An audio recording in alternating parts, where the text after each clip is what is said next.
Assalamualaikum warahmatullahi wabarakatuh. Selamat pagi. Alhamdulillah pagi ini kita semua berkumpul bersama masih di Ramadan Podcast by Armina Reka Perdana bersama saya Riani Rilanda dan seorang bintang tamu yang luar biasa. Baru ngobrol sedikit aja tuh kayaknya udah banyak banget yang bisa kita gali dari dia. Nah, sedikit cerita tentang bintang tamu kita kali ini di rapot kali ini adalah seorang wanita yang masih muda, jauh lebih muda daripada saya, tapi kesuksesannya luar biasa, kayaknya nggak perlu ditanya. Udah jadi ibu yang muda, istri yang selalu cantik, terus udah itu dia adalah seorang muslim entrepreneur yang super sukses. Siapa dia pasti udah tahu. Berikut kita perkenalkan bintang tamu kita, Mbak Linda Anggrea.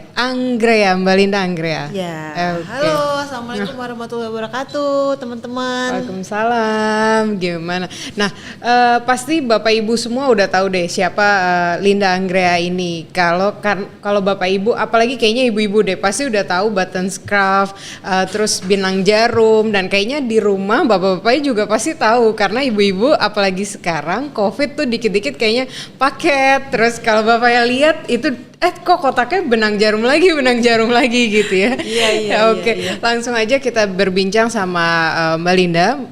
Oke, Mbak Linda, sekarang tuh lagi apa sih kesibukannya di masa-masa pandemi ini? Sebenarnya aku kesibukannya tuh sebenarnya sama aja, itu aja, tidak pandemi ataupun pandemi. Sebagai seorang ibu dan istri, kalau di rumah sebagai ibu dari anak-anak, sekarang anaknya udah 3, dan juga sebagai istri dari suami. Kalau di kantor sebagai ibunya anak-anak yang ada di kantor. Jadi kayak I'm a mom. Sampai-sampai di kantor juga aku dipanggilnya mommy. Gara-gara anak-anakku di rumah panggil mommy, di kantor juga dipanggil mommy. Yes, I'm a mom di kantor dan di rumah. Jadi sibuk. Kalau di rumah menjalani peran sebagai ibu dan istri, di kantor menjalani peran sebagai seorang entrepreneur yang juga bekerja dengan banyak tim untuk menjalankan bisnis fashion brand ini. Di mana kita itu as a fashion group dengan memayungi beberapa brand, salah satunya yaitu Buttons Scarf dan Benang Jarum, seperti yang tadi Mbak mention. Nah ini saya kayak baru sekali deh dengar sebagai ibunya anak-anak di kantor gitu. Bahkan dipanggilnya bukan Bu Bos tapi dipanggilnya Mami. Nah Mami Bos, kalau dibandingin nih, enakan jadi mami di kantor apa mami di rumah? Jadi sebenarnya passionnya tuh dua-duanya. Tadinya awalnya kepengennya tuh kepengen jadi ibu di rumah aja, tapi ternyata jiwa yang aktif ini membuat aku ingin menjadi mominya anak-anak di kantor juga. Jadi kayak aku akhirnya memilih untuk ngebalance menjadi seorang ibu di rumah dan ibu di kantor juga gitu. Challenge-nya, happy-nya beda ya? Sama-sama happy. I enjoy both, menjadi ibunya anak, menjadi istri dan menjadi entrepreneur, itu semuanya aku enjoy banget karena I'm very passionate dengan semua yang aku lakuin. Berarti itu intinya, harus punya passion di apapun yang kita lakukan. Benar. Kayaknya sebelum kita berjalan lebih jauh lagi nih, kita mau ice breaking dulu nih ya. Mami Bos aja ya, biar beda dari yang lain gitu ya. Nah, kita mau ngobrolin tentang mitos atau fakta dunia bisnis kan. Boleh. Kalau kita tahu Mbak Linda tuh kan kerjanya dari usia yang lumayan terhitung muda lah ya gitu ya. Nah, dimulai dari mitos atau fakta yang pertama, memulai usaha di usia muda itu sulit. Itu adalah mitos. Mitos. Kenapa? Kenapa mitos? Karena sebenarnya usia itu hanyalah sebuah angka yang tidak menentukan sukses atau tidaknya when we start something gitu, dan bukan menentukan juga kalau kita muda lebih berhasil atau kalau kita tua lebih berhasil. Sebenarnya tuh itu semua mitos, karena kapanpun kita memulai asalkan kita memulainya dengan sungguh-sungguh dan dengan serius, melakukan semuanya dengan passion, insya Allah akan membuahkan hasil gitu. Ya contohnya juga banyak ya, yang muda berhasil, salah satunya ada Linda Angrea, terus yang tua berhasil juga ada Kolonel Sanders. Kalau puasa ingatnya makanan. jadi sebenarnya usia itu tidak menentukan. Iya, betul. Dan aku masih muda nih mau mulai bisnis, kayaknya takut deh, belum dapat pengalaman apa-apa. It's okay, karena sebenarnya when I started doing the business juga aku tuh nggak punya pengalaman di dunia fashion, tapi aku tahu kalau aku suka fashion, aku tahu kalau aku melakukan ini aku akan mengerahkan segala daya upaya untuk bisa mempelajari lebih dalam, dan karena kita passion jadi ngelakuinnya jadi lebih punya energi lebih. Yang tadinya misalnya kalau ngelakuin sesuatu yang aku nggak suka itu serba beban, bosen gitu ya. Tapi karena ngelakuin sesuatu hal yang kita suka jadinya suka lupa waktu, malah jadi suka kalau bisa dibilang extra mile tuh super extra mile dalam ngelakuinnya gitu. Oke, keren banget. Jadi nggak, ya usia muda bukan halangan, usia tua juga bukan halangan. Benar. Gitu ya. Oke, mitos atau fakta yang kedua. Jadi pengusaha itu enak, punya banyak waktu luang dan bisa santai. Benar. Itu adalah another mitos.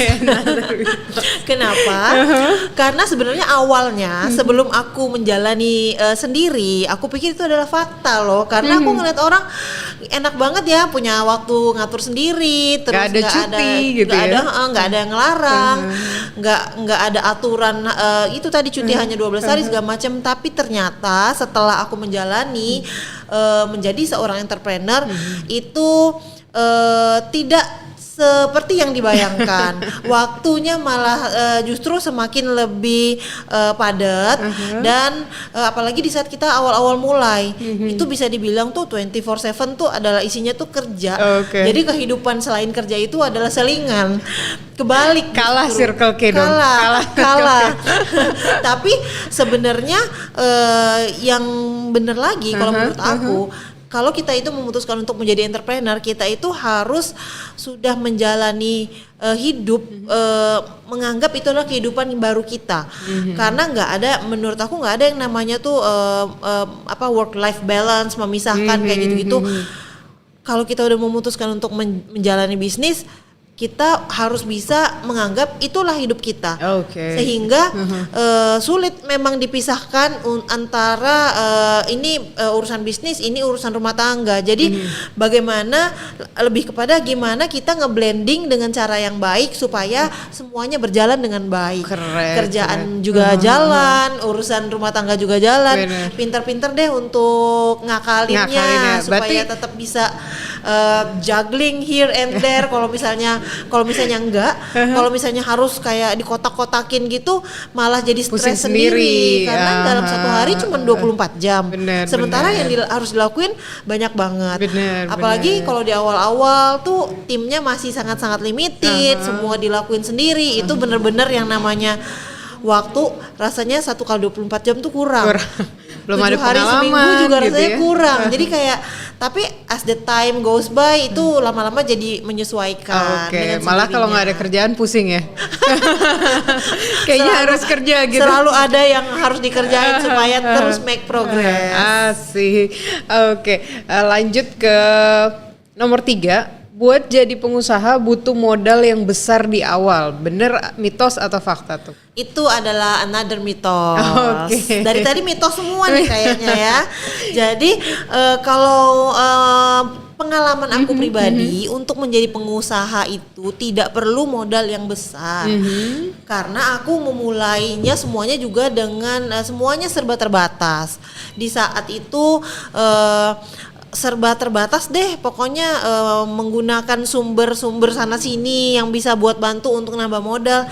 Tapi aku tidak memungkiri bahwa modal itu adalah salah satu faktor yang bisa mengantarkan kita menuju growth company yang cepat begitu. Tapi bukan berarti harus dimulai dengan modal yang sangat besar. Ya, bukan segala-galanya ya. Bukan segala-galanya. Mulailah dengan apa yang kita punya. Misalnya kayak waktu itu aku memulai Button Scarf ini dengan 20 juta rupiah yang aku punya. Aku bagaimana caranya dikelola untuk bisa memulai suatu bisnis. Kalau kita pikir kan bisnis fashion, empire fashion itu harus modalnya ratusan juta, miliaran segala macam. Sampai kapan dong aku baru mulai? Kalau harus nunggu itu yang ada nggak mulai-mulai karena justru kita kan pengen ibaratnya making money-nya dari bisnis ini. Kalau misalnya untuk memulai bisnis aja harus modal besar, nggak akan pernah dimulai. Jadi apa yang dilakuin adalah mulai dengan apa yang aku punya, apa yang kita punya, dan slowly kelola dari situ. Apapun yang kita dapat dari keuntungannya dibalikin lagi ke usahanya untuk menambah modal, sehingga memang benar dengan semakin bertambahnya modal semakin cepat kita bisa merealisasikan pertumbuhan dari suatu usaha itu. Gitu. Yang kayaknya yang mau saya underline adalah pas bisnisnya lagi growing, terus kita dapat profitnya jangan dipakai semua gitu ya. Jangan dipakai semua, tapi sisain mungkin setengahnya untuk nambah modal, karena walaupun itu bukan pasti butuh modal besar, tapi modal juga pastinya ada pengaruh gitu. Penting. Bahkan kalau di aku bisa dibilang bukan 50%, 100% di 2 tahun awal itu 100% dari apapun yang dihasilkan dari Button Scarf atau dari usaha kita, semuanya dikembalikan ke usaha tersebut, sehingga tidak harus serba bergantung dari pinjaman sana sini, karena dari hasil itu juga bisa membiayai untuk pertumbuhan ke depan. Yang kita dapatkan atau yang diambil itu ya apa secukupnya aja untuk makan, untuk hal-hal kebutuhan basic. Oke, benar. Karena biasanya kalau apalagi sekarang gitu ya, jadi pebisnis biasanya harus nunjukin dulu nih sukses dulu baru bisnisnya bisa jadi sukses. Padahal sebenarnya nggak gitu ya. Iya. Nggak gitu. Oke, kita lanjut ke mitos atau fakta yang nomor 4. Dengan menjadi pebisnis kita bisa sukses dengan instan. Iya, lagi-lagi itu adalah mitos. Iya, oke. Jadi kata-kata instan ini tuh mengingatkan aku pada mie instan, tapi sebenarnya mie instan pun sebenarnya bikinnya kan nggak instan, butuh proses. Apalagi suatu bisnis tidak ada yang instan, semuanya itu butuh proses secara menyeluruh, secara kontinu. Kita mengusahakan dari awal, kayak Button Scarf sekarang sudah berjalan 5 tahun untuk sampai ke titik ini. Keren banget. For the past 5 years itu setiap hari kita aku dan tim itu struggling terus untuk berusaha mengembangkan, membawa Button Scarf dan grup ke titik ini. Jadi sebenarnya menurut aku justru yang instan-instan itu nggak sustainable. Kalau kayak kita setiap hari day to day mengusahakan untuk pertumbuhan ke depan, insya Allah hasilnya bisa sustainable. Gitu. Iya, biasanya kalau yang instan-instan tuh karena ngelihat orang kok tiba-tiba wah udah gedenya, padahal waktu strugglingnya tuh nggak kelihatan gitu ya. Terlihat seperti cepat karena melihat di saat sudah terlihat. Tapi prosesnya menuju untuk menjadi seperti sekarang ini itu ada years of struggling, years of naik turun, ups and down yang itu tidak ada di media gitu. Nggak tidur, nggak makan. Itu yang nggak di-post ya. Itu yang nggak di-post. Karena sebenarnya perjuangan-perjuangan seperti itu tuh aku yakin tidak hanya aku yang mengalaminya, tapi semua entrepreneur will feel the same way. Karena percayalah, proses itu adalah learning yang terbaik untuk kita mengambil keputusan yang lebih baik ke depannya. Jadi kayak misalnya dari semua kesalahan-kesalahan yang aku lakukan in the past 5 years membuat aku sekarang mengambil keputusan lebih berdasar. Oh, dulu aku ngambil keputusan kayak gini tuh salah ternyata. Hasilnya tuh nggak baik. Jadi sekarang aku udah tahu dengan experience itu mengambil keputusan jadi lebih pertimbangannya lebih matang daripada sebelum-sebelumnya. Nah, ini yang mungkin orang bisa bilang feelingnya pengusaha gitu ya, feelingnya padahal sebenarnya bukan feeling, emang belajar dari kegagalan-kegagalan sebelumnya gitu ya. Oke, jadi nggak ada tuh yang namanya berbisnis dengan sukses. Dalam 1 tahun bisa punya rumah, punya mobil, itu kayaknya berat ya, walaupun mungkin. Harus melalui proses dulu. Oke, nah kita lanjut ke nomor 5, siapapun bisa menjadi pengusaha sukses asalkan sabar, tekun dan mau bekerja keras. Kalau yang satu ini aku percaya itu adalah fakta.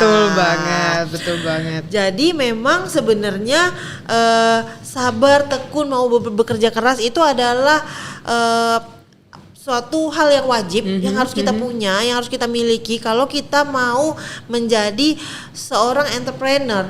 Karena menjadi seorang entrepreneur itu adalah suatu keputusan yang menurut aku sangat-sangat serius dan sangat berat karena impact-nya itu ke kehidupan kita. Once we decided untuk jadi seorang entrepreneur, kehidupan kita tuh totally berubah. Aku yang tadinya misalnya punya banyak waktu untuk bermain atau untuk nyantai, itu udah lupakanlah semuanya. Dan sekarang mainnya di kantor. Mainnya di kantor. Terus yang tadi poin sabar. Memang kita kepengen tadi serba cepat, serba instan. Tapi ternyata semua harus melalui proses. Harus bersabar, harus tekun. Banyak kegagalan-kegagalan yang kalau kita itu tidak benar-benar tekun, pasti rasanya itu aduh pengen nyerah aja deh. Kayak misalnya contoh aku awal-awal baru aja mulai bisnis, udah 1000 meter kain reject gara-gara kesalahan dan kebodohan aku sendiri gitu kan. Jadi kayak should I continue atau enggak ya gitu. Tapi dengan ketekunan, dengan keyakinan bahwa habis gelap timbullah terang gitu kan, coba terus sampai akhirnya menemukan caranya, menemukan ada formula yang pas lah gitu ya. Formula yang pas. Kalau misalnya si Bapak KFC tadi 1000 kali baru dapat resep yang pas, begitu juga kita untuk membuat suatu produk itu tidak semudah itu, sehingga memang butuh tingkat ketekunan yang tinggi supaya produk yang kita hasilkan itu diterima dengan baik oleh masyarakat. Bisa membuat customer happy. Itu adalah goal kita gitu. Apalagi kalau jalan ke mall terus sedikit-sedikit ketemu kerudung gue tuh, happy banget ya. Happy banget. Dulu awal-awal aku kalau misalnya ngelihat orang nih misalnya di mall gitu pakai kerudung button scarf, aku kejar dari belakang, terus aku foto diam-diam. Saking kayak ya ampun, akhirnya bisa ngeliat produk aku berkeliaran di mana-mana, itu rasanya tuh kayak suatu kepuasan tersendiri. Betul. Nah, salah satunya juga nih baju yang dipakai ini salah satu produk barunya Benang Jarum ya. Benang Jarum ya yang baru barunya Benang Jarum. Keren. Iya. Nah, oke, sebentar kita nyontek sedikit. Nah, sekarang kita akan menggali lebih dalam lagi terkait gimana sih Mbak Linda Anggrea membangun bisnis ini gitu ya. Kalau tadi saya udah sempat stalking sedikit di LinkedIn-nya Mbak Linda gitu ya. Pas habis lulus kan kerja tuh di Bank Indonesia ya. Nah, itu kan keren banget lah, kayaknya dream of every lulusan dari mana-mana lah kerja di perusahaan bergengsi, apalagi Bank Indonesia gitu ya. Nah, kenapa akhirnya memutuskan oke deh, kayaknya resign dan fokus aja deh di yang pertama button scarf ya. Oke, fokus aja deh di button scarf gitu sebagai entrepreneur, apalagi dive-nya tuh ke Muslim entrepreneur gitu. Jadi sebenarnya aku itu sebelum menjalani profesi aku yang sekarang sebagai entrepreneur, aku itu udah kerja di beberapa company. Yang pertama setelah aku lulus, aku tuh kerja di suatu perusahaan konglomerasi yang juga grup gede, CT Corp. Terus habis gitu aku ke Bank Indonesia. Di Bank Indonesia itu orang tua aku bangga banget. aku masuk ke Bank Indonesia. Orang tua, mertua, pastilah ya. semuanya. Iya. Tapi ternyata setelah aku di situ menjalani, aku merasa something is missing dari aku, yang mana sebenarnya banyak banget pelajaran-pelajaran yang menurut aku bagus banget, yang jadi bekal aku untuk memulai entrepreneur di Bank Indonesia dan di pekerjaan aku sebelumnya lah gitu. Tapi in the end, karena memang mungkin jiwa pengusahanya itu lebih besar, sehingga aku akhirnya memutuskan untuk keluar dari pekerjaan. Walaupun di saat keluar dari Bank Indonesia itu aku nggak langsung bikin Button Scarf ini, nggak langsung jadi entrepreneur. Nah, ternyata bener lagi tadi, tekad untuk memulai itu harus benar-benar kita bulatkan dulu. Kayak aku nih udah keluar dari BI, aku belum tahu tuh waktu itu mau bingung mau ngapain. Nah, dengan kebingungan itu datanglah tawaran lagi untuk bantuin kliennya, kantornya klien suami yang lagi butuh bantuan orang finance. Kebetulan karena aku lulusan finance, oke deh, ya udah deh, akhirnya ya udah kembali lagi ke dunia korporasi gitu. Tapi setelah dijalanin lagi baru 6 bulan, hal yang sama kembali lagi, feelingnya this is not me gitu loh. Jadi aku kepengen melakukan sesuatu yang aku tuh bener-bener kayak ngerasa tuh passion aku banget gitu. Kayaknya kurang 100% gitu ya kalau kerja di perusahaan gitu. Bener, ya sebenarnya walaupun udah sesuai jurusan aku, kerjaannya it's quite fun dan challenging juga, menurut aku bagus juga untuk perkembangan kita. Tapi nggak tahu kenapa waktu itu si Linda ini emang nggak pernah puas, banyak maunya gitu. sampai akhirnya di suatu waktu aku memutuskan untuk, karena galau banget, should I continue atau enggak nih kerjaan ini atau apa. Akhirnya aku minta suami aku untuk berangkat umroh supaya menetapkan hati sebenarnya aku tuh mau ngapain sih dalam hidup ini. Aku tuh merasa, suami sendiri atau bareng Mbak Linda? Bareng. Aku ngajak suamiku, aku bilang kita umroh yuk, karena aku ngerasa nih something is missing. Kok aku tuh kayaknya jadi orang tuh kurang bersyukur ya, udah dikasih kerjaan bagus malah resign. Terus udah begitu resign nggak lama kemudian, seminggu kemudian udah ditawarin lagi untuk bantuin kerja. Tapi kenapa kok aku nggak pernah ngerasa fulfill? Jadi kayak ngerasa aku harus membuat nge-redirect hidup aku nih gitu. Tapi di kala itu tuh lagi fragile juga, butuh curhat sama Allah. Tapi keren banget. Pengen umroh. Ya, pas lagi pusing berpasrah diri ke Allah gitu ya, makanya akhirnya ditunjukin. di sana tuh aku berdoa banget, bener-bener keberangkatan aku kali itu tuh aku khususkan untuk benar-benar membuka hati. Terus pengen apa sih kepengenan aku sebenarnya dalam hidup ini. Di sana tuh aku berdoa banget, ya Allah, tunjukkanlah suatu pekerjaan atau profesi yang benar-benar tuh aku banget, yang aku sangat suka, bermanfaat untuk orang-orang sekitar dan terutama perempuan lainnya selain aku gitu. Sama sekali nggak minta inspirasi untuk bisnis hijab atau apapun, karena waktu itu aku belum berhijab. Di saat aku berangkat umroh itu aku belum berhijab, tapi di dalam hati ini kayaknya aku pengen berubah deh, pengen ke arah yang lebih baik deh, karena kok aku dikasih segitu banyaknya kenikmatan sama Allah, nggak gue syukurin, malah gue resign lah, inilah itulah. Di saat itu tuh banyak banget orang yang di sekitar aku tuh bilang ini, ya ampun Lin, kok lu gak bersyukur banget sih gitu-gitu. Jadi aku kan jadi merasa bersalah juga. Akhirnya minta doa dan segala macam. Pulang dari umroh, walaupun waktu itu kondisi ekonomi lagi agak nggak baik nih. Aku tuh umroh tuh sampai jual mobil loh. Oh iya? Karena saking pengennya curhat sama Allah, gue pengen banget umroh, dan ini hati udah nggak bener-bener gundah gulana. Jadi akhirnya tapi aku ngerasa itu it was very right decision gitu. lah untuk aku, karena jadi lega banget pulang dari sana tuh. Rasanya tuh kayak oke lah, gue nggak perlu menyesali segala sesuatunya. Terus dan lebih firm gitu, lebih firm. pasti. Dan bener aja pulang dari umroh itu kebuka lah pikiran segala macam. Terus aku jadi kepengen pakai hijab. Jadi aku berhijab lah pulang dari umroh ceritanya. itu. Iya. Terus? Inspirasi itu datang dari aku yang tadinya newbie hijabers, sulit nih nyari kerudung yang pas buat aku si newbie hijabers ini. Terus aku juga cari-cari di pasaran segala macem. Aku ngerasa gini, dengan market Indonesia yang muslimnya itu sebesar ini, gede banget, mungkin 90% lebih gitu ya. Jadi aku tuh ngerasa peluangnya gede banget nih sebenarnya. Berbisnis produk-produk yang dibutuhkan oleh wanita muslim Indonesia gitu. Dari situ aku jadi terinspirasi, which I believe itu tuh ada petunjuk dari doa yang aku sudah panjatkan benar. selama 9 hari di sana, yang mana tuh itu ibaratnya doa utamanya tuh itu gitu. Akhirnya aku coba untuk bulatkan tekad. Aku bilang ke suami, aku mau coba mulai bisnis ini.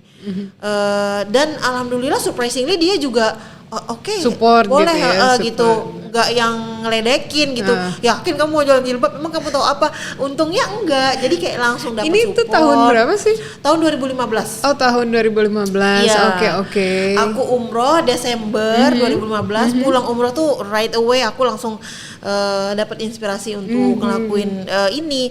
Walaupun dari situ aku tuh memang pengetahuan fashionnya tuh masih nol. Aku tuh bukan desainer. Fashionnya nol, muslimnya nol gitu kali ya. Bener-bener malah berjilbab juga baru. Serba semuanya dipelajarin gitu. Tapi I'm very excited karena aku ngerasa memulainya itu udah lega gitu loh. Udah berdoa, udah minta petunjuk. Dan alhamdulillah jalannya tuh aku ngerasa tuh jalannya tuh dimuluskan aja gitu loh. Dibuka gitu ya. Dengan niat aku yang aku rasa cukup baik ini, dikasih petunjuk aja, diketemuin sama orang-orang yang memang bisa bantu, diketemuin sama vendor dan supplier yang tepat, diketemuin sama teman-teman yang very supportive lah. Jadi mulainya tuh dari situ, mulai dari kegalauan, akhirnya ada kebutuhan, ngelihat opportunity, di mana kebetulan juga waktu kuliah belajarnya opportunity mulu, opportunity sama manajemen kan, probability, opportunity. Jadi menghubung-hubungkan, this is something yang bisa kita ini nih. Dan aku dari dulu tuh kepengen punya visi bahwa masa sih di Indonesia itu penduduknya mostly penduduk muslim, tapi aku ke mall kok jarang ya aku ngelihat gerai scarf atau hijab. Ya, bener. Paling ada 1-2. Nah dari situ aku pengen banget ngebawa industri fashion muslim to the next level gitu. Yang looks modern, looks chic gitu ya. Karena dulu tuh aku tuh mikirnya gini, waktu sebelum umroh itu kalau ke Carrefour gitu atau kalau ke grocery shopping pakai celana pendek, ibu aku bilang gini, astagfirullah, kapan kamu mau pakai hijab, kapan mau nutup aurat? Nantilah umur 50. Di saat itu pikiran seorang anak yang aku juga mikir kok bisa aku mikir kayak gitu dulunya. Tapi alhamdulillah cepat dibukakan pintu hidayah, akhirnya malah jadinya bisnis hijab. Mungkin doa ibuku juga yang bisa ini anak gimana cara ngasih taunya ya. Akhirnya malah sekarang jadi jualan hijab gitu. Jualan hijab. Oke, dari dapat hidayah terus akhirnya malah dapat inspirasi bisnis gitu ya. Keren banget.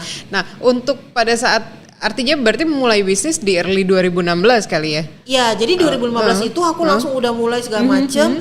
2016 awal di Maret itu langsung udah produknya launching. Jadi aku kerjain produk development segala macamnya itu semuanya in 3 months. Aku langsung launching karena aku tipe orangnya yang bisa dibilang segala sesuatu tuh yang pengennya tuh cepet in a rush gitu. Jadi nggak bisa tidur kalau nggak mewujudkan gitu. Jadi benar-benar dari Januari sampai Maret itu tuh bisa dibilang kondisi-kondisi kritis di mana waktu tidur hanya 2-3 jam saja cukup karena waktu itu memang masih sendiri semuanya gitu. Keren. Nah itu kan pasti challenge-nya banyak banget tuh di tahun early 2016 itu. Nah kira-kira apa sih tantangan di awal berbisnis dan tantangan berbisnis yang sekarang nih? Kalau kita bilang ini perusahaan udah sustain lah gitu ya, udah sustain lah ya. Nah bedanya gimana sih tantangannya tuh di awal dan sekarang? Nah benar, jadi sebenarnya yang namanya tantangan itu di dalam berbisnis itu never ending, selalu aja ada. Dari awal tahun pertama, tahun kedua sampai sekarang tahun kelima yang aku nggak nyangka tantangannya berat banget, which is pandemic. Which is pandemic. Yang kalau awal-awal tuh sebenarnya tantangannya tuh simple, seperti misalnya kebutuhan modal kurang, hal-hal yang kayak belum gitu. Bisa tidur. Ya belum punya tim, terus masih harus belajar juga tentang produk karena bisnis ini dimulai bukan dari expertise aku sebagai seorang fashion designer gitu, tapi sekolahnya sekolah manajemen, emang ada hubungannya, tapi lebih ke how to manage kan, administrasi di belakang lah ya. bukan membuat produknya, tapi karena I'm very passionate dengan hal ini, jadi tantangan-tantangan itu semuanya tuh dibawa enjoy. Kayak dulu tuh nggak tahu kalau ternyata cara motong kain itu ada caranya, disobek ke arah mana bisa menghasilkan apa, itu tuh dulu aku nggak tahu. Seratnya jadi beda gitu ya. Sampai akhirnya bisa reject 1000 piece gara-gara ketidaktahuan dan kesoktahuan di awal gitu kan. Jadi itu semua menurut aku tantangan, karena mana modal terbatas, abis gitu barangnya langsung reject, nih mau jualan apa harus menyerah sampai di sini gitu. Akhirnya dengan segala pertolongan kiri kanan segala macam, happen to be bisa bertahan sampai akhirnya produknya launching. Alhamdulillah launching diterima market, ada langsung penjualan yang bisa diputarkan untuk tetap continue ke bulan-bulan berikutnya. Itu yang di awal-awal beratnya tuh di situ. Produk development, modal terbatas, tidak ada yang bantu. Kalau ke sekarang ini tim sudah lengkap, terus semua part of the divisi-divisinya udah ada semua. Alhamdulillah udah lebih mature ya dari segi bisnisnya. Tapi yang namanya tantangan selalu ada, kayak tiba-tiba pandemi, terus kayak karena kita juga tadinya itu adalah brand tapi juga memutuskan untuk bikin rumah produksi yang mana memproduksi produk kita sendiri, tantangan baru lagi. Ternyata menjadi menjadi produsen itu tidak mudah. Banyak lagi yang perlu harus dipelajari. Aku bukan engineer tapi ternyata harus pelajarin mesin print. Ya ampun, never ending banget. Tapi sebenarnya selama tantangan itu adalah sign yang bagus untuk kita, karena berarti itu adalah pertanda bahwa kita akan terus maju. Iya, kalau udah nggak ada tantangan lagi, berarti kita udah stop stagnan di situ, tidak ada perkembangan lagi. Betul. Sehingga kalau kayak sekarang kita berkembang, bikin lini baru, bisnis baru, yaitu kayak kita punya benang jarum untuk ready to wear-nya, terus kita punya sister company lagi juga yang benang jarum yang kutur untuk yang lebih detail. Itu semua menjadikan suatu hal yang baru untuk tim untuk dipelajari lagi. Ya benar. Ini juga mungkin salah satu cara untuk fight di Muslim industries yang ada sekarang ya. Benar. Inovasi, growing. Ya. Gitu ya. Tadi itu yang mimpi aku di awal, kepengen banget bahwa local brand Indonesia itu bisa dipandang lah di mata, setidaknya ujung-ujungnya pengennya secara mendunia, tapi setidaknya secara locally juga we are proud of it gitu. Yang mana tadinya aku tuh susah banget tuh ngelihat yang tadinya brand hijab ada di mall, tapi alhamdulillah sekarang kita ada di puluhan mall di Indonesia. Betul. Nah, jadi bisa dapatkan produknya dengan mudah juga gitu. Nah, talking about pandemics nih Mbak Linda, aku kayaknya kalau ngelihat sosial medianya Benang Jarum, Bottom Scrubs, itu tuh kayak agak bingung. Kok di masa pandemi malah ngeluarin new line of products, terus tadi ada Benang Jarum Couture, terus sudah itu opening stores di mana-mana. Tadi aku juga sempat lihat sedikit di website-nya gitu kan. Wow, stores-nya udah banyak banget dan gak cuma di Jakarta tapi nyebar di seluruh Indonesia dan ada juga di luar negeri ya, di Malaysia. Itu gimana sih ceritanya? Kalau tadi dibilang tantangan terbesarnya tuh pandemi, tapi kok malah kayaknya growth-nya luar biasa nih di pandemi nih. Nah, iya. Jadi sebenarnya bisa dibilang tuh tantangan terbesar, tapi juga at the same time ini tuh sebenarnya menguji ketahanan kita juga gitu kan. Nah, kalau misalnya bisa dibilang sebelum pandemi semua itu sudah kita rencanakan. Oke. Semua sudah kita proses. Seperti misalnya kita mau buka toko di mana di beberapa titik. Itu adalah sudah kita proses sebelum terjadinya pandemi. Nah, kenapa aku bilang tantangan? Karena di saat semua rencana besar kita ini sedang kita realisasikan dan pandemic happen. Tiba-tiba badai. Okay. Gimana ya caranya bertahan gitu? Terlihatnya kan sepertinya kalau di luar tuh wow, di saat pandemi malah buka toko ini itu segala macam. Padahal untuk mencapai ke titik itu di saat pandemi usahanya tuh 3 kali lipat dibanding ibaratnya kalau nggak ada pandemi gitu. Bener. Di saat awal pandemi kan mikir ya ampun, aduh. Gimana meyakinkan orang mau beli nih ya gitu ya. Nih gitu. Tapi akhirnya itu lagi menguji tim kita lagi untuk being more creative. Jadi lebih aktif menjemput customer. Bagaimana yang tadinya kita cukup taruh barang di toko terus customer lewat, terus sekarang pandemi kita harus menutup semua toko kita. Harus ngedrive sales dari mana gitu. Disitulah tim marketing yang aku sangat-sangat proud banget karena mereka langsung adapt to change, adapt to condition di mana sekarang pandemi kita harus strategi baru apa nih gitu. Berjualan via live, berjualan via apalah semuanya dilakukan untuk mensupport rencana-rencana yang sudah kita rencanakan sebelum pandemi itu tetap terrealisasi. Karena yang namanya kalau kayak di mall gitu kita sudah tanda tangan semuanya MOU untuk kita buka toko segala macam, itu tuh nggak bisa dibatalin, nggak bisa dibatalin gitu aja. Jadi kita harus cari cara untuk tetap mewujudkannya. Alhamdulillah dengan teknologi yang sekarang sudah semakin canggih, belanja secara digital itu bisa dilakukan, kita bisa melewati masa-masa kritis ini dengan cukup baik lah kalau aku bilang begitu. Dan bahkan kita bisa nge-launch produk baru karena bisa dibilang dengan pandemi ini kita tuh bener-bener ngerefleksiin lagi nih sebenarnya kita mau ke arah mana sih.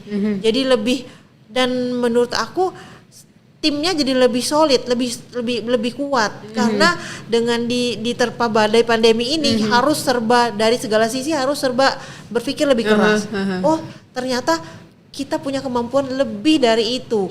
Karena kita kalau misalnya pada kondisi santai-santai aja, semua dalam kondisi normal, ibaratnya tuh kita tuh nggak kepancing untuk berinovasi, ngeluarin hal-hal baru yang dengan hal ini malah jadi kepengen inovasi apa lagi ya untuk bertahan gitu. Dan akhirnya akrab sama digital gitu ya. Akhirnya mau nggak mau dipaksa akrab di pandemi ini. Dipaksa akrab dan bagus untuk kedepannya juga gitu. Oke, kayaknya last question nih Mbak Linda.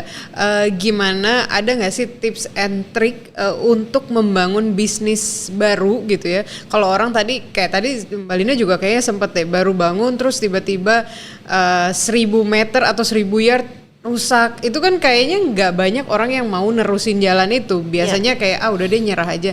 Nah ini karena nanti yang ngelihat banyak, ada yang anak muda, ada yang milenial, Gen Z, ada juga yang bapak-bapak ibu-ibu. Nah itu gimana sih tips and triknya supaya bisa meyakinkan diri sendiri, oh this is the right way dan aku harus terus jalan gitu walaupun tantangannya banyak. Jadi sebenarnya di awal tuh yang penting banget kita itu benar-benar harus melurusin niatnya, karena di saat sudah terjun there is no going back. Di saat kita sudah memutuskan untuk menjadi entrepreneur, menurut aku the only option adalah kita harus terus mengusahakan sampai mencapai titik yang kita rasa cukup, karena kita sudah mencurahkan segalanya. Jadi di saat kegagalan atau ada kerikil-kerikil yang kita lewatin itu, kita harus menganggap itu adalah justru one step untuk kita menuju lebih baik. Semua kesalahan atau semua kegagalan itu kita harus anggap adalah bagus dong, gue unlock another experience yang bisa membawa menjadi bekal kita untuk lebih baik ke depannya. Jadi harus mikirnya tuh seperti itu. Nggak boleh melihat suatu kegagalan atau kesulitan itu sebagai hal yang bikin kita jadi demotivasi, karena kalau kayak gitu kita pasti rasanya tuh serba kepengen, aduh gue butuh ini nih demotivasi nih, butuh refreshing atau apa. Kalau aku di awal-awal aku jauhkan semuanya dari pikiran-pikiran itu. Fokus sama tujuan awal. Dan pastinya berserah diri ke Allah gitu ya. Dan memang yang paling penting lagi menurut aku untuk mengantarkan kita menuju suatu titik yang bisa dibilang mungkin suatu kemajuan atau yang kata-kata tadi sukses tadi, itu adalah support lingkungan sekitar kita, orang-orang terdekat kita, terutama dalam hal ini karena aku adalah sebagai seorang istri dan anak dan juga ibu, support dari suami yang paling nomor satu, orang tua dan juga anak, karena di mana komitmen yang kita butuhkan untuk memulai itu sangat-sangat besar, di mana di awal-awal memang to be honest waktu sangat terkorbankan, waktu keluarga pastinya terkorbankan. Itu butuh pengertian khusus dari suami, anak juga yang mana tadinya bisa selalu setiap hari kelonan jadi waktunya sangat berkurang. Tapi aku selalu komunikasikan dengan anakku walaupun masih kecil, so that they understand bahwa I'm doing something positif gitu loh. Terhadap orang tua juga penting banget untuk minta restu orang tua, minta doa, karena menurut aku itu juga faktor yang sangat-sangat mempengaruhi mulusnya jalan kita. Iya betul. Apalagi bisnis kita di dunia Muslim gitu. Bener, tiap hari kalau mau ke kantor salim nenek.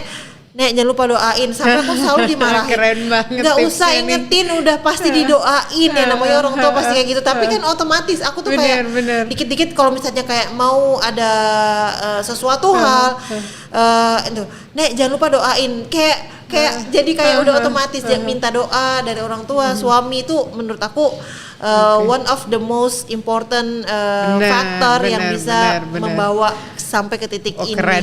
Keren banget tips and triknya dari Mbak Linda. Itu jangan lupa minta restu orang tua, restu suami, restu anak. Ya, jadi kalau mereka semua ikhlas, insya Allah kita juga jadi bawaannya ikhlas happy gitu menjalaninya ya. Juga lebih lega. Bener. Oke, nah tadi kita udah tanya jawab dari materi yang disiapkan sama kita. Nah sekarang kita mau beralih ke pertanyaan-pertanyaan yang ditanyakan di sosial media. Salah satunya ada dari Banana Stick nih Mbak Linda. Kalau UMKM gimana sih cara nge-build bisnisnya? Apakah sama kayak gini atau misalnya ada tips and trick tersendiri untuk UMKM? Nah, sebenarnya semua tuh berangkat dari UMKM. Aku juga dulu Buttonskaf di awal-awal kan kita statusnya UMKM. Betul. Di saat masih kecil. Ibaratnya UMKM itu ada definisinya sampai dengan angka omset berapa, aku lupa. Tapi everything is started by UMKM. Dulu juga aku mulai dari awal dengan tadi yang aku bilang modal 20 juta itu, terus berkembang. Jadi statusnya dari UMKM berubah menjadi usaha menengah dan sampai ke skala enterprise kayak gitu. Jadi sebenarnya tidak ada perbedaan cara untuk mengembangkan bisnis, karena semuanya itu seperti aku juga mulai dari nol. Intinya tadi tentukan dulu tujuan kita seperti apa, target marketnya apa, penting banget karena dalam menentukan target market itu, di situ juga nanti kita tahu produk apa yang cocok untuk target market kita ini. Let's say misalnya aku mau jualan minuman, terus target market aku anak-anak sekolah, misalnya kayak gitu. Jadi aku harus menyesuaikan produknya sesuai kebutuhan anak sekolah. Betul. Aku tidak mungkin menjual misalnya harga minuman yang harganya 100.000 untuk target market anak SMA gitu. Jadi harus menyesuaikan dengan target market yang sudah kita tentukan, sudah kita fixkan. Lebih mudah jalan kita untuk menentukan berbagai strategi-strategi untuk memenuhi kebutuhan target market tersebut. Dari situ timbullah penjualan. Dari situ kita terus melakukan strategi-strategi untuk terus berkembang. Begitu caranya. Walaupun semuanya dimulai dari UMKM. Benar. Jadi permasalahannya bukanlah ini UMKM atau ini apa, karena sebenarnya UMKM juga bisa growing bigger gitu ya, bisa jauh lebih besar dan bisa jadi kayak seperti Buttonskaf, bisa jadi enterprise company sekarang. Buttonskaf juga dulu UMKM. Bener, keren. Nah, terus ada pertanyaan satu lagi nih dari Mutia Oak. kalau bisnis lagi sepi, salahnya tuh ada di mana, Mbak Linda? Apa nih contohnya sepinya? Jadi sebenarnya yang namanya bisnis itu pasti ada ups and down. Betul. Jadi tidak setiap hari itu misalnya wah omsetnya selalu bagus gitu. Kita juga selalu nggak seperti itu.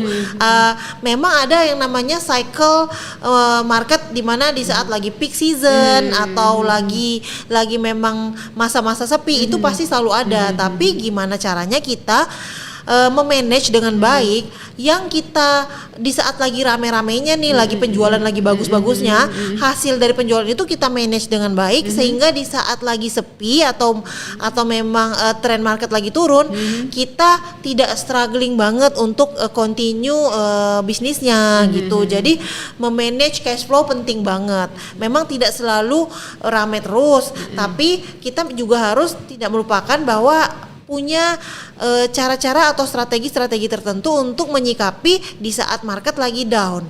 Kayak misalnya kita selalu, kalau misalnya bisnisnya juga berupa produk fisik, seringkali kita lihat ada yang namanya sale season, itu dengan cara memberikan diskon atau memberikan potongan harga, promo-promo, itu salah satu cara untuk menarik traffic lagi di saat memang market lagi sepi Ya, gitu. apalagi di dunia fashion ya. Iya. Dunia fashion jelas, apalagi kalau sekarang kita lagi mau deket-deket lebaran nih, jangan sampai ketinggalan beli produknya Benang Jarum sama Button Scarf. Bener, gitu. jadi kalau kayak lagi lebaran gini, ini lagi rame nih biasanya peak season. Tapi kalau di industri fashion biasanya tuh Januari, Februari itu tuh agak-agak low season. Sehingga bagaimana caranya kita memanage cash flow yang kita dapatkan di peak season ini untuk tetap bisa continue terus berputar walaupun tidak selamanya itu selalu ada di atas. Benar-benar. Gitu. Terus kayak tadi kayak Benang Jarum juga pas ada pandemi, market kan pasti low banget tuh, tapi akhirnya muncullah ide-ide kreatif gitu ya. Ya benar. Kita mikir apalagi ya, selalu berpikir untuk mencari solusi baru dari keadaan yang ada sekarang, dan kita harus tetap selalu adaptasi dengan perubahan. Jadi kalau sepi jangan diam aja gitu ya. Benar, Jangan lakukan diam aja. sesuatu hal, lakukan sesuatu untuk menarik trafiknya supaya tidak sepi, bukannya meratapi lagi sepi nih gitu. Instead of meratapi, kita harus berpikir apa yang bisa kita lakukan untuk menarik trafik. Misalnya, aku mungkin bikin banner di mana, terus kita mungkin melakukan bisa aktivasi dengan influencer untuk mempromokan produk kita. Banyak sekali hal-hal yang bisa kita lakukan. Intinya jangan menyerah pada keadaan, tapi lakukanlah sesuatu hal gitu. Oke, keren banget. Jangan menyerah, prinsipnya jangan menyerah. Nah, kayaknya itu udah bahasan kita udah luas banget nih Mbak Linda. Udah kayaknya insya Allah Bapak Ibu, kakak adik semua yang mendengarkan podcast ini semua udah tahu lah gimana caranya Button Scarf dari mungkin dibilang instan karena baru 5 tahun tapi udah sebesar ini gitu ya. Gimana caranya Mbak Linda membawa Button Scarf dan perusahaan lainnya ini bisa dari yang tadinya UMKM terus bisa jadi sebesar ini gitu ya. Tadi udah kita saksikan bersama. Nah, atas ucapan terima kasih Armina Reka Perdana ke Mbak Linda karena udah mau berbagi tips and trick ke kita dan seluruh orang yang mendengarkan podcast. Kita ada sedikit hadiah nih buat Mbak Linda. Terima kasih banyak atas hadiahnya. Kita juga punya grup namanya Armina Daily. Nah, ini ada hadiah dari Armina Daily dan Armina Reka Perdana. Armina Daily dan Armina Reka Perdana. Thank you banget. Terima kasih, semoga hadiah-hadiahnya bisa berguna untuk Mbak Linda, untuk menemani Mbak Linda dalam masa-masa kreatifnya ini di masa pandemi. Amin. Semoga kita semua yang ada di sini dan teman-teman yang ada di rumah selalu dalam keadaan sehat walafiat, puasanya lancar dan semuanya intinya kita mudah-mudahan semua pandemi ini cepat berakhir. Amin. Ya Rabbal Alamin. Sekian dari kami Rian Irlanda dan Linda Anggrea. Mohon maaf atas kesalahan-kesalahan dalam kita tadi berdiskusi kalau ada yang dianggap menyinggung. Sekian dari saya. Wassalamualaikum warahmatullahi wabarakatuh. Selamat berbuka puasa.